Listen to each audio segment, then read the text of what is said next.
Bharat is supposed to be the Vishwaguru, the light of the world. But in all fairness, the term has been abused so much in the mainstream political discourse of India that it has become meaningless. Today, Vishwaguru is a sorry excuse for the lack of agency in Hindu society.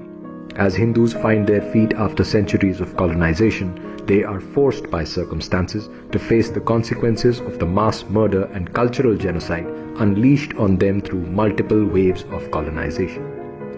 With the fabric of Hindu society terribly damaged, their temples, gurukuls and akhadas weakened, Hindus have lost almost all their civilizational institutions and consequently are left with no goals to achieve as a collective. Hindu society is drifting, as it were, rudderless and forlorn, at the mercy of external forces.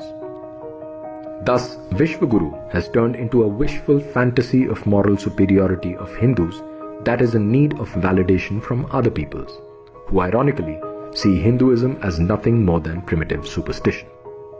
Indeed, Hindu dharma is primitive superstition in the eyes of the people of the book, who have a long history of destroying indigenous cultures all over the world.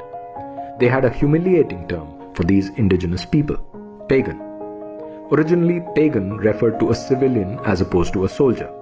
After Christianity, it meant those who were not enlisted in Christ's army, another way of referring to people who had not embraced Christianity. The word pagan became a slur, denoting rustic, backward and primitive. Wherever Christianity and Islam went, they brought with them a trail of mindless violence and fanatical intolerance. In the early few centuries of the millennium, the Christian Church destroyed the classical academic institutions along with a staggering amount of pagan art and architecture and burned millions of books. Interestingly, the first blow to the indigenous religion of Arabia came not from Islam, which eventually dominated the region, but from Christianity. Likewise, there is ample archaeological, epigraphic and literary evidence of the large-scale destruction caused to India's native culture by Islamic invaders. Temples, the centers of Hindu cultural life, were demolished in tens of thousands all over India. Hindu men were slaughtered, women and children enslaved and transported to slave markets of Central Asia. As is well known, the Islamic invasion of India was followed by European imperialism, with a very brief gap of Swarajya, that is self-rule, in between. Whereas the Islamic era was characterized by large-scale physical destruction of Hindu culture, the British rule left Hindu society mentally bankrupt and deracinated. It must be said that the track record of these two major monotheistic cults, Christianity and Islam, is far more horrifying outside than it is in India. Clearly, Hinduism survived while the indigenous religions in most other places succumbed to the violence of the two monotheistic cults. While the reason for the same is multi-layered and complex, a very important factor that made Sanatan Dharma resilient was its systemized knowledge systems, its towering intellectual achievements, and the advanced culture that flowered from it. In stark contrast with the spread of Christianity and Islam, Dharma spread from India to different parts of the world like China, Japan, Korea, Indonesia, etc.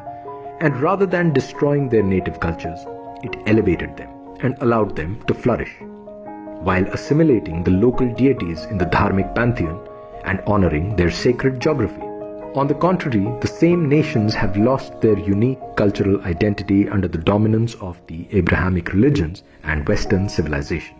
As the world approaches multiple crises, ecological, political and spiritual, it is time for India to rise again and protect the stunning diversity of the biosphere and empower the last remaining indigenous traditions around the world by bringing them under the fold of Dharma. Being a Vishwaguru simply translates to India's duty of spreading Hindu Dharma all over the globe, not for its own sake, but for the well-being of the planet.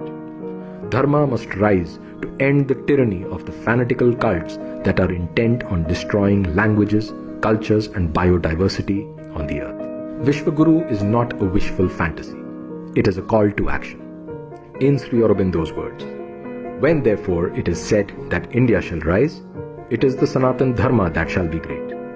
When it is said that India shall expand and extend herself, it is the Sanatan Dharma that shall expand and extend itself over the world. It is for the Dharma and by the Dharma that India exists. To magnify the religion means to magnify the country.